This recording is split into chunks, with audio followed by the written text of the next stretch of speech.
तुकोबारायांच्या पालखी सोहळ्याचं इंदापूरमध्ये आगमन झालंय। बारामती इंदापूरच्या सीमारेषेवर भवानीनगरमध्ये मंत्री दत्ता भरणेंनी पालखीचं स्वागत केलं।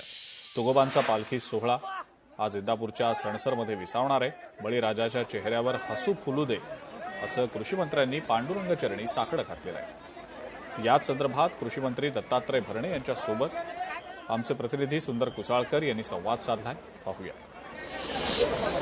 जगद्गुरु श्री संत तुकाराम महाराजांची पालखी बारामतीहून आता इंदापूरच्या या ठिकाणी मार्गस्थ झाले दाखल झाले आहे। भवानीनगर मध्ये खरं तर या ठिकाणी राज्याचे कृषी मंत्री दत्तात्रय भरणे यांच्याकडून या पालखीचं आगळं वेगळं या ठिकाणी स्वागत करण्यात आलेलं आहे। खरं तर ह्या संपूर्ण पावसामध्ये भिजून दत्तात्रय भरणे हे रथाचे या ठिकाणी स्वारी करत आहेत की आज पालखी सोहळ्याच्या आगमनामुळे आपल्या तालुक्यामध्ये पाऊस सुरू झालेला आहे। निश्चित प्रकारे मी सर्व भक्त आपल्या तालुक्यामध्ये आलेल्या राज्यातून आलेल्या सगळ्या वारकरी बंधू भगिनींचं तालुक्याचा आमदार या नात्याने त्यांचं सगळ्यांचं स्वागत करतो।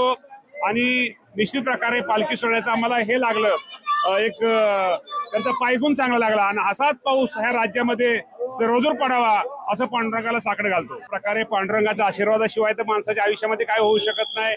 मी पण शेतकरी आहे, निश्चित प्रकारे आशीर्वाद आहे। आणि आज तुम्हाला सांगतो हा सोहळा संत तुकाराम महाराज पालखी सोहळा आज आपल्या इंदापूर तालुक्यामध्ये हे करतोय, त्याचा निश्चित प्रकारे एक आनंद आहे की दादांविना ही पहिली वारी आहे। दादा नसण्याचं नक्कीच दुःख आहे। दादा आजही दादा आहेत असल्यासारखं वाटतं, परंतु दादांचं जाणं निश्चित प्रकारे आपल्या सगळ्यांसाठी खूप दुःखदायक आहे। परंतु शेवटी दादांचा विचार, दादांची शिकवण, दादांचा आदर्श घेऊन आपण सगळेजण काम करूया।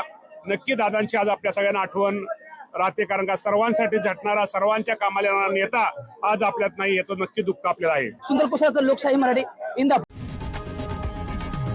लोकशाही मराठी, ऐका, पहा, जागरूक रहा।